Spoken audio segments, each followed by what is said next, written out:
Hey guys. Welcome to Couple. Please like and subscribe if you like this video.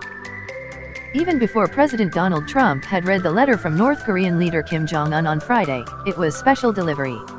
Instead of bringing Kim Jong-un's number 2 unceremoniously through a side door, the White House rolled out the red carpet for Kim Yong-chol, North Korea's former longtime spy chief. Even though General Kim remains under Treasury Department's sanctions, with a record of hostile actions against the United States, he was given the kind of reception usually accorded a top diplomat from a friendly nation. What does this signify? Clearly, Trump has come a long way from his threats of fire and fury and insults against Little Rocket Man, to say nothing of his New Year's tweets comparing his nuclear button with Kim Jong-un's. He needs a show of good relations between the US and North Korea as much as Kim Jong-un does, and immediately announced that the summit between the two men was back on for June 12 in Singapore.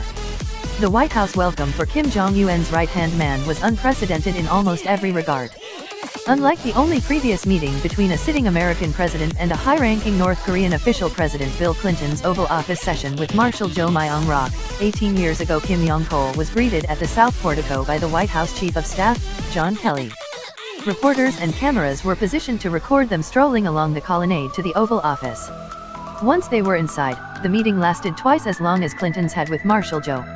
With cameras rolling, Trump then escorted Kim back to his motorcade, chatting all the while.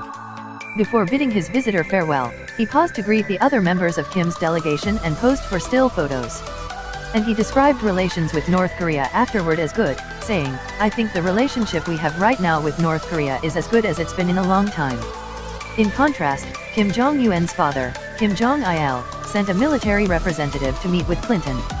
Although that representative wore a business suit in Washington to meet with Clinton's Secretary of State, Madeleine Albright, and presented what the U.S. considered a surprisingly detailed missile proposal, by the time he got to the White House only an hour later, he had changed into his full-dress military uniform.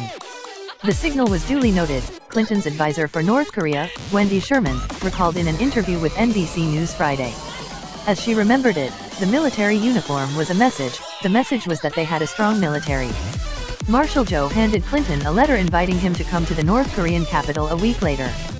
That was ruled out as impractical, from a security and diplomatic standpoint. Instead, Albright mobilized her forces, moving security and communications equipment overland through the demilitarized zone to Pyongyang for the first time, and landed in Pyongyang in 10 days.